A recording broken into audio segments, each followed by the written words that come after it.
What's going on, guys? Welcome back to another stream. Thank you for joining me.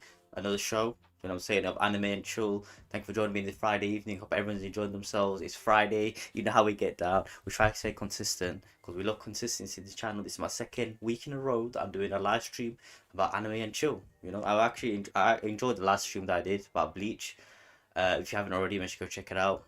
On my past videos, you can go to my YouTube channel and on the playlist there's anime and chill. Make sure to go check it out. But yeah, today we have got Spy X Family, an anime that I recently watched. The first two parts. I know it came out a while ago, but I'm always late to the party. You know, the only reason because I don't like watching it 1 week at a time, and I just get too impatient of trying to wait 1 week at a time. So once they're finished, if I'm not watching any other anime, I just quickly then I just go and binge watch the whole both parts or whatever. I just go binge watch the whole series. It took me later. It took me a while to finish this, only because I was in between. I was playing games, I was streaming on Twitch and all that stuff. Hey, again, if you haven't followed me on Twitch, make sure you go follow me on Twitch, Reddit code at streamingkick.com, and on YouTube as well. Make sure you go check them out. So yeah, Spy X Family. This is what we're gonna do. And also, I was watching Bleach in the middle of it, trying to rewatch Bleach and all that. It took ages for me to do this, but yeah, I hope everyone's enjoying themselves. Again, make sure you go grab your popcorn, grab your snacks, whatever. Sit back and relax. So today we're gonna talk about Spy X Family, and the way we're gonna do it is, if you was here before, we're gonna first talk about. We're gonna give an introduction of Spy X Family. And I've got AI as well, so I've got the AI. I've asked a couple of questions on Spy X Family, and then it's going to give, obviously it's gave the answers, and I'm going to elaborate on it with my own opinions on it, of the actual anime. I'm going to give my own review of the anime. So again, make sure you just take as my own opinion. I don't read mangas, so I'm a purely anime watcher. I'm a purely TV anime watcher. I don't really read manga, even though manga is the main concept of the whole anime. Obviously, without manga, there will be no anime. So I get it, but I'm more a visual guy in terms of, like, I yeah, yeah. So I mean, that's the argument for another time. Maybe I'll try manga one of the days and I'll see how it is. And I know manga is way better as well compared to the actual anime, more detailed, more chapters. It's not rushed. I mean, some obviously depend on the actual manga, but anime normally rushed. But yeah, anyway, getting back to the topic. So I will talk about the intro. I'll talk about the characters. I'll talk about the story. Then I talk about the music, and I give a score out of 10 on each of these parts. So, again, make sure you go grab the popcorn, and grab some drinks, some snacks, or whatever you want to do, and sit back, relax. Let's get on with it. So let's do the introductions, right? So I've got it here. So it's quite a big introduction, but I'll keep it short. So the introduction to Spy X Family. It's for those who don't even, I mean, for those who watch anime, welcome. For those who don't really watch anime, welcome as well. Make sure, hopefully this gives you a little boost to watch anime or try start watching different sort of anime. Make sure you go check out anime. It will open up a different world to you guys. Trust me, believe me, a whole new world's out there for you guys to research. I wish I was in the same position as you, so there'll be so many animes I need to watch. Anyway, back to the actual topic. So Spy X Family. Corrupt politicians, frenzied nationalists, and other warmongering forces constantly jeopardize the thin veneer of peace between neighboring countries of Stania and Westeros. I hope I pronounced that properly. I think I did. In spite of their plots, renowned spy and master of disguise Twilight, again, which is Lloyd at the background you see on your screen on the left, Lloyd Forger. Twilight fulfills dangerous missions one after another in the hope that no child will have to experience the horrors of war which she has been through. Horrors of war which she been through. In the bustling Ostanian sea of Berlin, which is the main capital, Twilight dons the alias of Lord Forger, an esteemed psychiatrist. However, his true intention is to gather intelligence on prominent politician Donovan Desmond, who only appears rarely in public at his son's school, the prestigious Eden Academy. He enlisting the help of unmarried City Hall clerk Yor Breyer, which is the third character down on the background, as you can see. Yor. It says Thorn Princess at the top. Yor. Where's it going? To act as his wife and adopting the curious 6-year-old author Anya. This is the second one. In Eden Academy, where Lloyd hopes she will excel and give an opportunity to meet Donovan without arousing suspicion. So let me just quickly give you a brief entail of that. So, apparently in Ostania, if you do not, in Berlin, Ostania, if you do not get married after 22 or 23, they automatically assume you're a spy. Spies are pretty much uh, like normal down there. So if they see you as a spy, they'll arrest you, or they find you suspicious. Whether she is an assassin, so she's an assassin, and for only for her to for the only for the only way for her to cover that story up is if she gets married, so no one be suspicious of her. Anya, the little girl, Anya, she is a psychic. So she's a test subject from, I can't remember what facility she's from. She's a test subject. She can read minds. She's a psychic. Lord Forger, Twilight, is a spy from Westeros, you know. So he's trying to keep the peace. I don't think they even meant to be in the country, you know what I'm saying. But yeah, that's basically what it is. And Anya goes to school in Eden School, and obviously she tries to befriend Donovan Desmond's son, which is the little one, young. I call him young Desmond. Tries to befriend him, or tries to be academically excel in academics, but unfortunately she is not that smart, so she doesn't really do that. So that's a quick intro of the whole thing. So let's first, that's the intro of it. We'll talk about the characters. Let me go and talk about the characters real quick. Where is the character list? I'm gonna do the main character list. I'm not gonna do all of them. So obviously we've got Anya Forger. So I'll just talk about a psychic. Yes, she was a test subject from a young age. Ever since she was born, I think, and then she can read minds and stuff like that. So with her story, she helps Twilight a lot in terms of reading minds, and she tries to take action upon that. She tries to keep the marriage stable. Basically, she's like the middleman. She's like the stability of the whole thing, and she's definitely the main character. She is hilarious. She's hilarious in the show. Then you got Yor, the top Yor Forger, obviously because she takes on the surname of Lord Forger, who she gets married to. So Yor is a assassin, and she assassinates a lot of people, high politicians, whether for clients that she gets, in hopes of trying to better the world or better the country that she lives in. She tries to help everyone out. She's got some mad strength, she's stronger than Lloyd. Her strength is unmatchable. She's like Goku or One Punch Man, basically. That's how strength she has. She's got speed, athleticism, everything she's got. And then obviously got Lloyd Forger, Twilight. He's a spy. None of them know each other as what the occupation is. In terms of Lloyd and Yor, both of them don't know what each other do. She thinks he's a normal guy, a normal worker, a psychiatrist, and he thinks she's a normal office worker. Obviously the assassin. The only people know is Anya. Anya knows everything. She knows that he's a spy, she's an assassin, and basically it's a mad family. It's a crazy family. That's what it is.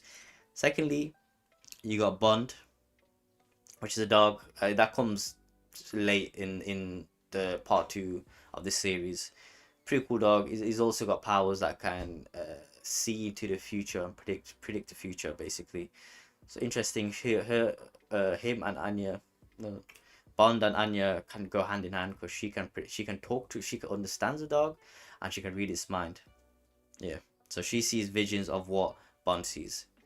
Then you got Desmond, the little one, a young Desmond, Damien Desmond, who's trying to impress his dad. His dad don't really give a shit about him. The main child is the main one. That's a breadwinner, basically. I think he likes him, or I don't know if even Desmond, the dad, even likes the main child, the first child. I don't know, but he's trying to impress his dad. Obviously, Damien Desmond, and a bit stush, a bit acts up, but he actually is in love with Anya. Like he actually fancies Anya, so he bends a little bit for Anya, but eventually they're just snotty, rich kids. You know how rich kids are. Then you got Yuri, which is Yor's brother, and he works for the secret police. So as you can see, it's a very dysfunctional set of characters here. The secret police is after the spies of Westdale. They both think bad of each other, of course. Lloyd knows he's a part of the secret police, but Yuri does not know Lloyd is a spy, and obviously Yuri don't know what uh thing he does. What's the name? Yuri does. Yuri don't know what Yuri does, and Yuri don't know what Yuri does. So yeah, I mean, yeah, it's a bit mad. It's a bit confused. You got Franklin. He is the informer. The informer that everyone goes to. Well, Lloyd goes to get information from. The Henderson. He is the head teacher of Eden campus. You got Thingy's Becky Blackbell, which is Anya's best friend.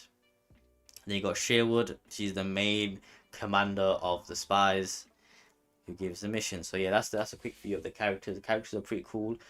To be fair, the best character of all is obviously Anya. Anya's the main character. She is hilarious. Like the things that she does is hilarious. The way that she speaks is obviously she's only what 6 years old, I think.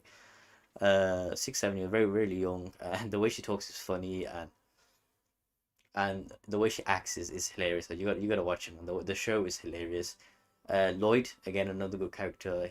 He hides his identity really well, and the things he gets mixed up on is like he's this operation called Strix, the operation that she has to, obviously she gets enrolled into school and for him to get close to the Desmond to Desmond. Obviously in between they give him other sort of missions he has to do, and it's like he's the only spy there is. I feel like he's the only spy there is, to be honest with you. There is no one else. There's another woman who actually is in love with Lloyd, another spy. Let me see if I can get her name real quick. Just bear with me.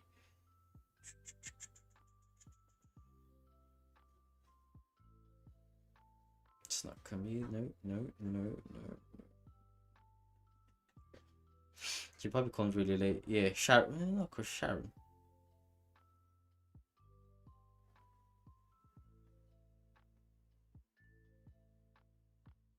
Is it called Wise? No. Let me see. Character in love with Lloyd Forger.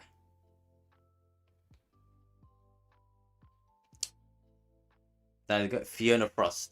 She is a spy that was trained by Forger. She's seen everything, his emotionless and all that. His emotions and all that stuff he kept in check.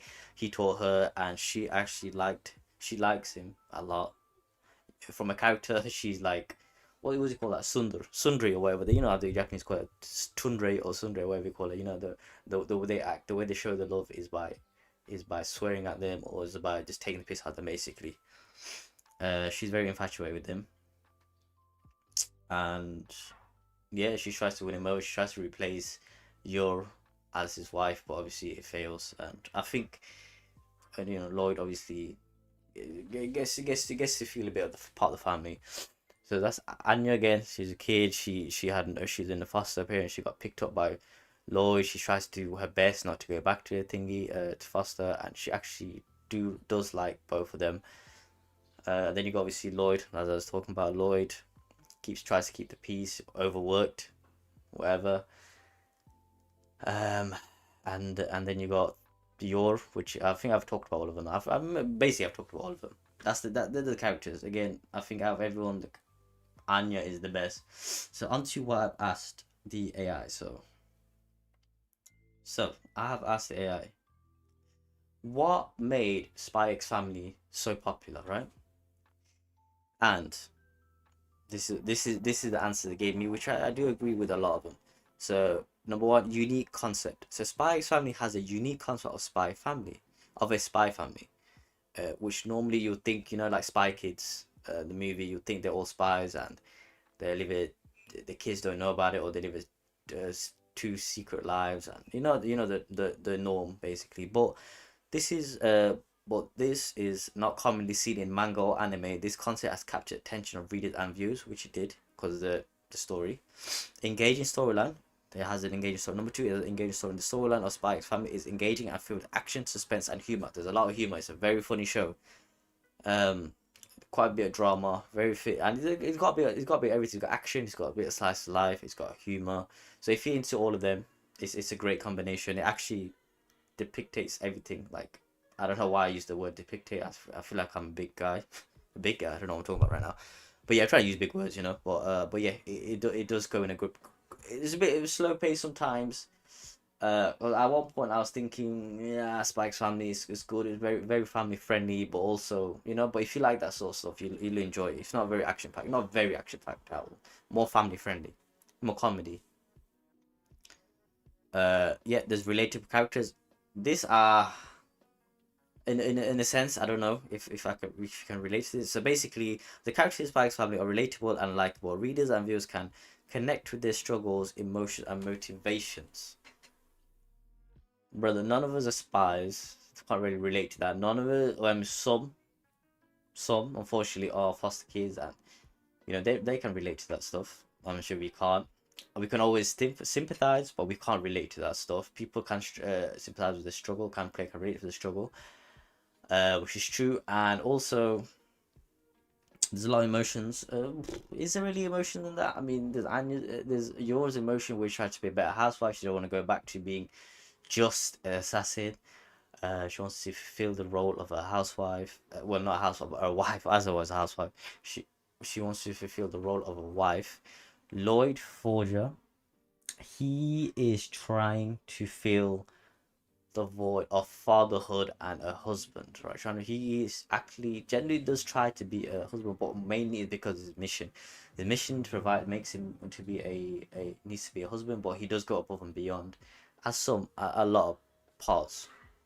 That's where his character develops, and he's actually infusing himself as part of the family, which Sherwood can actually, which people can see it, Franklin and Sherwood can see around, people that can see around him, he's changed, and they can tell that he has implemented, at least he has a little connection with this family, this make believe family. He actually had a bit of connection with it, and he actually does try go in great lengths to save it, not just because of his mission, but because I think he actually does enjoy it.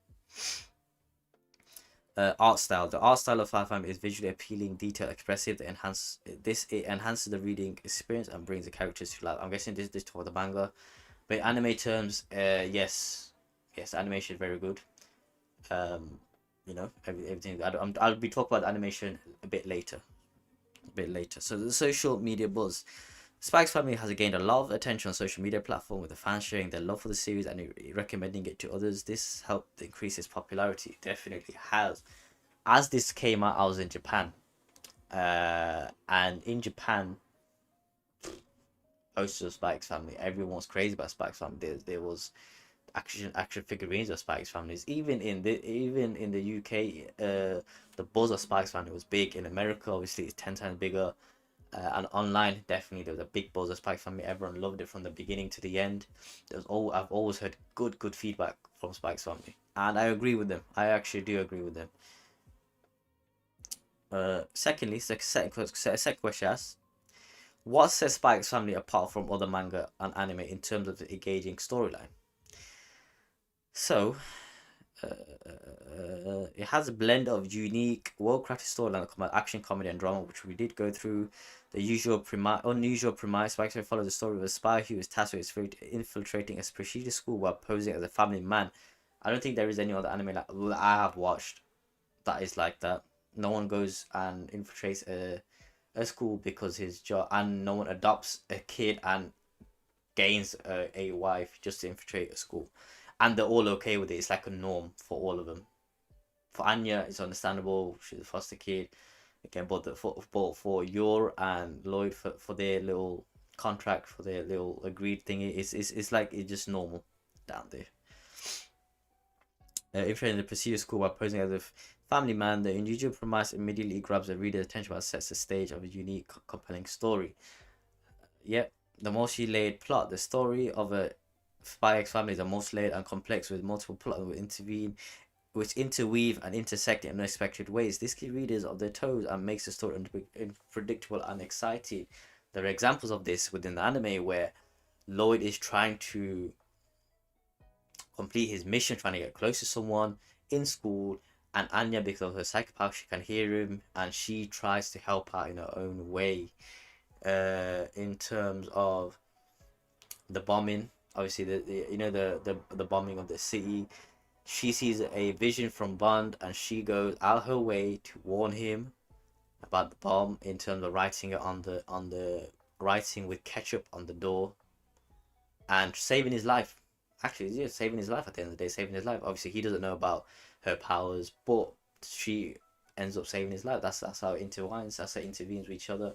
Same with Yora as well. Since she can read minds, she tries to help it because she sometimes be feeling down. She questions herself that if she's being a good wife, and Anya does always, what's the word? Solidify. Oh, not solid. It's not the best example. Solidifies, but she helps her. You know, shows her love and says that you're doing a really good job. Out of nowhere, she just said you're doing a really good job. Calls her mom and all that stuff. So that makes you're very happy, and yeah, that's how they interact with each other, to be fair, and intervene in multi-layer plot. I mean, there's loads of examples they can see if you watch the anime, but yeah, it goes hand in hand. Humor and heart. Humor and heart. Spy Family balances action and drama with humor and a heart, creating a story that is both thrilling and emotionally resonant. The humor provides a welcome respite from the tension and danger, while the heart makes the story feel more meaningful and impactful. Yes, we do see that. There's not a whole lot of action in Spy Family, but there are moments of action, and there's a whole lot of meaningful interaction with Anya, with Lloyd, Forger, in terms of their relationship with father and make believe father and daughter. If I say father and son, father and daughter, she is generally trying to definitely make a connection, and I think she's been successful. Sorry, trying to make that connection. Lloyd thinks he's doing his job, make it, pretending to be the father, but really and truly he's making an actual connection. He just don't want to admit it. Obviously, he had passed away. He grew up. I think his family got killed, and he grew up in a war-ridden place. He's trying to get rid of that, but he is starting to warm to the idea of a family, and he is envisioning himself within that family with these two, and Bond, of course. So yeah, so that's how his character develops throughout. To be honest with you, he starts feeling something for Anya. At the start, he was going hard on her in terms of studying, making a revive, but then he gave up on all that stuff, of course. But then he started going easy on her food, treating her, taking her out most time. And Anya, as a whole, she develops her character in terms of not. I think at the start she was trying to help in terms, but she wasn't too smart. She could read minds, but she wasn't too smart. And but then she's trying to be smart for the mission. She watches the spy show Bonderman, and she tries to help Lloyd and Yura as much as possible, which she did. Of course, she helps them out, and she tries to be friends with the Desmond kid. And the way she does is too funny. The way she speaks is funny. What she does in terms, she thinks she's a spy. She calls herself spy. She plays the spy game with Bond and the teddy bear. So yeah, I mean, yeah, it's a great watch if you haven't watched it. Overall, Spy X Family is engaging storyline, sets it apart from other mangas that anime have created a unique and compelling world, developing complex characters and balancing action, drama, humor, and heart in a way that keeps really invested and entertained. True.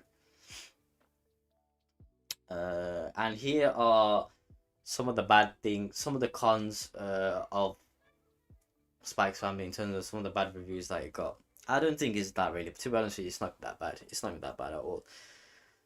I think this is more towards the manga though. So this is more towards the manga. Some readers may find the pacing slow at times, particularly in the early chapters. I think in the early bit of the show, it's always going to be hard in terms of introducing. It's always going to be introducing characters, trying to get trying to be familiar with the characters, familiarize yourself with the characters, and they're trying to get their habits down, trying to see what they like,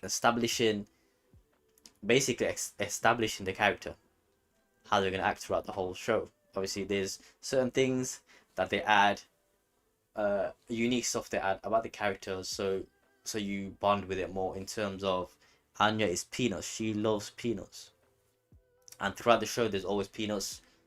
She trade anything for peanuts. She'd want everything. Like she would even want money. She just want a sack load of peanuts. That's the stuff that they put in animes to make it really unique, and you remember that character. You think of peanuts, you just think of Anya, basically. So that's sort of things that they do in anime. Yeah. So getting back to the pacing is sort of slow. I mean, some parts are slow, but what do you expect? it's not like Attack on Titan season 4 where every part is mad, you know. But you got to establish the anime first, and then hopefully it picks up in season 2. I think part 1 was obviously the introduction. Part 2 was getting a little bit deep into the actual story, following the story, trying to get close to Desmond, and he actually does meet Desmond towards the end, building that little connection with Desmond.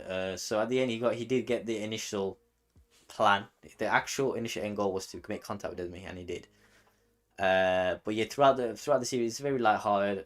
Not a whole lot of action that happens. Even the action doesn't last for too long. So I think they focus more on the lighthearted, humorous, type of stuff. The telepathic abilities of the character Anya may feel overpowered or unrealistic for some reason. I mean, being telepathic is, first of all, is unrealistic to begin with.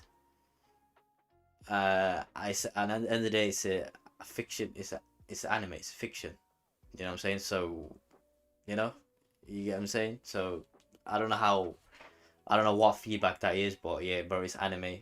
So there's the superpowers. Obviously, this is a spy show. The actual spy, which is will have unimaginative strength, will have unimaginative training, will have crazy training and strength. Same with Yor, she has mad strength, mad training. So it's always right for Anya to have something specific to her, something indifferent about her, and something unique about, which is her telepathic abilities, of course. Number 3, the story may be too complex or convoluted for some readers who prefer simpler and more straightforward narratives. I don't really read the manga, so I have no idea, but the story itself is, in terms of anime wise, what I've seen so far what I've seen, it's not very complex at all, bro. It's just a spy trying to bring peace to the world, trying to end the war between, I can't remember I'm about to say Estonia, that's the actual country, bro.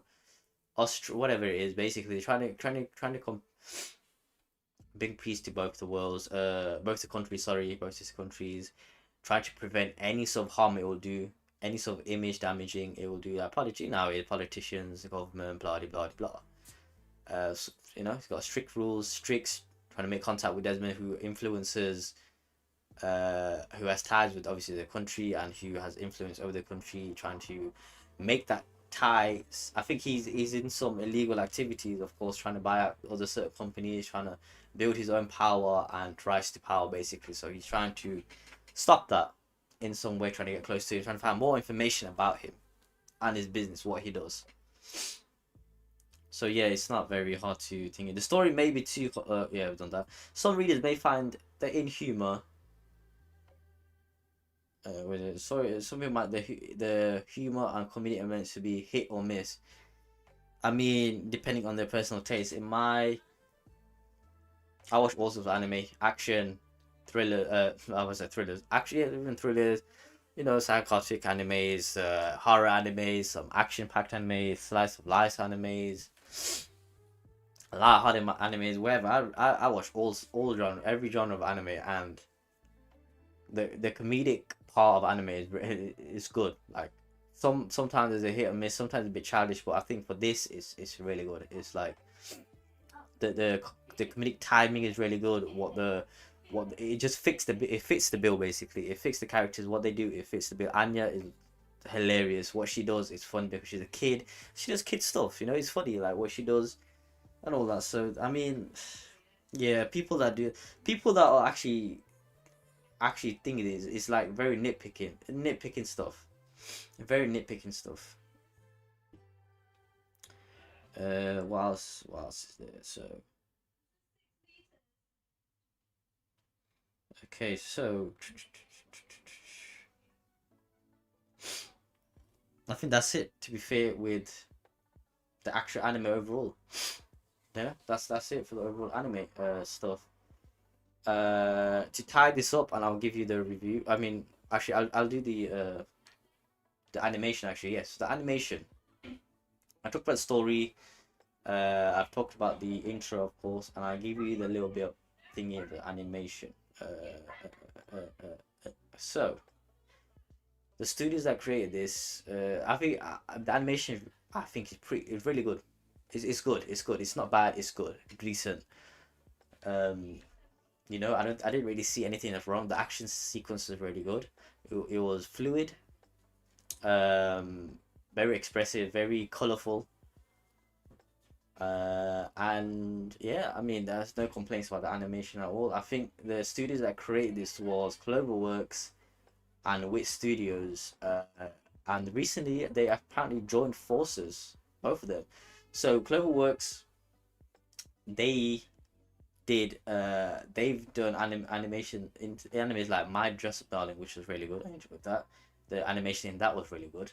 The Promised Neverland, we all know about Promised Neverland, very good anime. The animation was again really good. Fairy Tale, again back in the days stuff, which is really good. I Want to Eat Your Pancreas is the movie, 2018. I've already watched it, but and Horimiya as well. So and Bunny Girl Senpai and Darling in the Franxx. So you can tell the animation is very similar to all of them animes, and they're doing a very good job, very good job. And then obviously you got Wit Studio who produced the first 3 seasons of Attack on Titan. So we all know Attack on Titan had really good animations as well, especially the first 3 seasons, very good animations.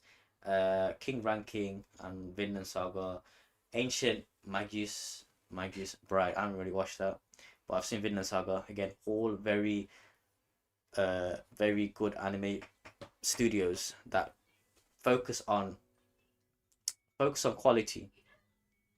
As you can see in Vinland Saga, the animation in Vinland Saga is beautiful. The aesthetics is beautiful. The background is beautiful. The character, everything was well animated, well made. Same with Spike's Family, same with By Bunny and Senpai, same with Attack on Titan. The first 3 seasons, very well detailed, very well made.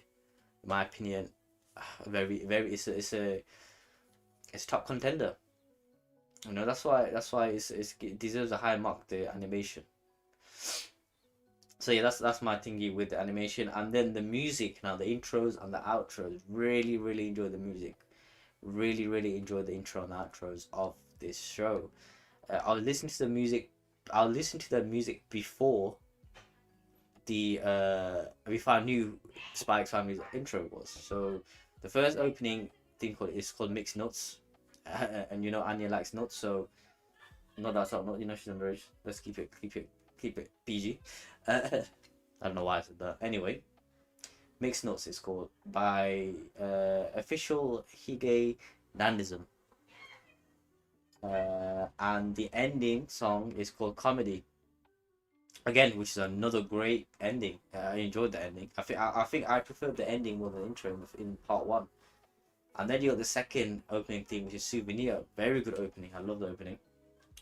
And the second ending theme is called Shikisai by Yama. The second one's called By Bump of Chicken. I mean, they all have the band names are weird, but most of the band names are weird. But yeah, Bump of Chicken, and the second ending is Shikisai by Yama. So a very good ending, opening and ending songs. So yeah, really enjoyed the show as a whole. If I want to give it a score, out of 10, the storyline, the story, the characters, the animation, and the music. Storyline, I'll give it a good 7 out of 10. I've wrote it down here actually. Let me get it up again. Here we go. So story, I give it a 7 out of 10. Story was it's pretty unique. Brought together several characters. Brought together a conjunctive. Can I even say that word? Brought in a mix of characters basically into a make-believe family who come from all different backgrounds: foster care, a spy, and an assassin. Very interesting to see how they interact with each other. Very interesting to see where this story goes and develops into the future of season 2. Looking forward to that. I know it's been announced. I'm not sure when it's going to come out. Maybe next year sometime. So very excited about that. The story does evolve in part 2, where he finally makes contact with Desmond, and then hopefully in season 2 it does stay on the story and it develops more. The character will be developing a lot more, obviously. I think they've developed quite a bit now, but there's just a little bit on bits of cracks that is going on with Twilight. He's becoming a bit more rusty as a spy because he's getting more emotionally attached to the family. Let's see how that affects him in the future, what decision he gives in the future, because his aim is, after the mission's finished, he's done with the family, goes there, all go their separate ways. But of course, none of them know that about each other. Yor thinks he's a normal guy. She also at one point thought she only wants this marriage just for her job, but then she's still starting to get attached to the family. Anya, on the other hand, she wants this family obviously to be a normal, like a real thing, and she is trying. I mean, I don't know if she's trying to keep the family together. Of course, she's like the brick, the cement of the house. Let's call it, to keeping everything glued. This, cement holding everything together.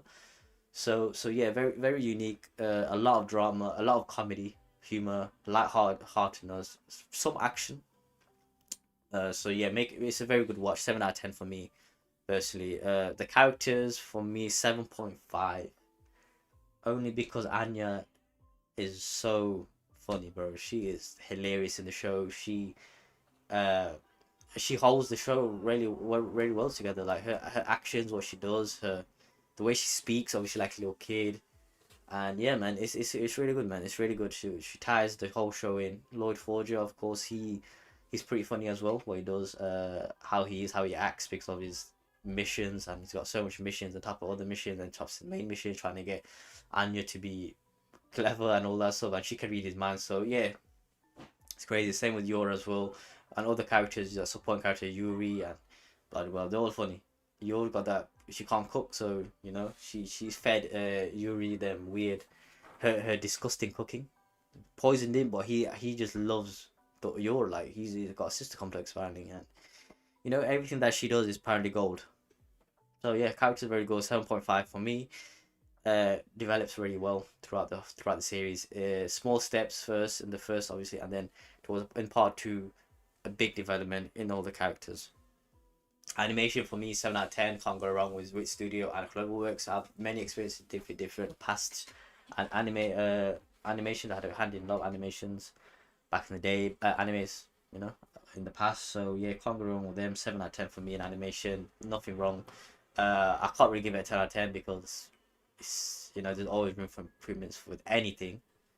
But yeah, 7 out of 10. Nothing thingy for me, to be honest with you. Music 8 out of 10. I'll give it 8 out. I really enjoyed the intros and outros. Mainly the ending. The ending in the first one I really enjoyed, and the intro and the second part two I really enjoyed. So yeah. So I would get again 8 out of 10. Very high score. I enjoyed the music videos. I love the opening in a lot of stuff. In realistically, in terms of English music, I listen to a lot of hip hop and rap, American hip hop and rap. I listen to a lot of R&Bs. Started to get into listen to quite a few of Spanish music, and I listen to relatively small amount of K-pop, well, not K-pop, K-R&B / K-pop right now. Getting into it, and I've always liked anime song, which is like band. I think it's like J-pop and J-rock. It's called J-rock, J-pop, J-rock. I always loved it since I first started watching anime. Naruto opening, Bleach opening, and ending. Prince of Tennis, Ice Shield, Haikyuu, bro. I've always liked it. And Japanese, I think I could always. The only rock I can listen to is definitely anime rock, Japanese rock, J rock, whatever anime intros and outro. That's the only rock I can listen to. Normal rock, I just can't get myself into. But yeah, that I can get to. But yo, that's it for today. Spy X Family, overall a good solid 7 out of 10 for me. Spy X Family part for season 1. Can't wait to see what they do in season 2. Hopefully the story progresses well. They don't go too off track. They don't go too light-heartedness. They keep the action there. They keep that humor there. 100% they keep that humor there. Not too over humorous. Hopefully not too over humorous, but they just keep it the same mix of what they're doing now. But hopefully the story progresses in the right direction. Very excited for season 2. Hopefully, I think it does come out next year. I'm not really too sure. But yeah, looking forward to that. Again, thank you for joining me, everyone. Hope you enjoyed this. Hope you enjoyed this episode. We will hopefully try continue this every Friday. So make sure you hit that subscribe button to know when I'm live or when I post new videos. Make sure you smash that thumbs up button. I want you to smash it if you enjoyed this video, if you found this very helpful, if you just, or if it helped you in any way in terms of watching anime in the future, you know. Make sure you smash the like button. Comment down below if anything I missed. Comment down below your opinion if you liked Spy X Family, your score as well in terms of storyline, characters, animation, and the music. Give your own scoreboard. I'll comment down my opinion. Obviously, I'll reply to your comments basically. So please make sure you comment down below. Make sure you also share this with your friends, family. Much appreciated. But yeah, thanks for joining me, everyone. Again, I'm always live on Twitch as well. Make sure you follow me on Twitch, Reddit World, kick.com, Reddit World. My second YouTube channel, Reddit World Gaming. I do all my games on the Yakuza, Kiwami's on there, Outlast 2, Outlast 1 is on there. Make sure you go check all that stuff out. Like, share with your friends, family, and comment if you liked it or not. But thanks for joining me, and I'll catch you guys next time. Peace.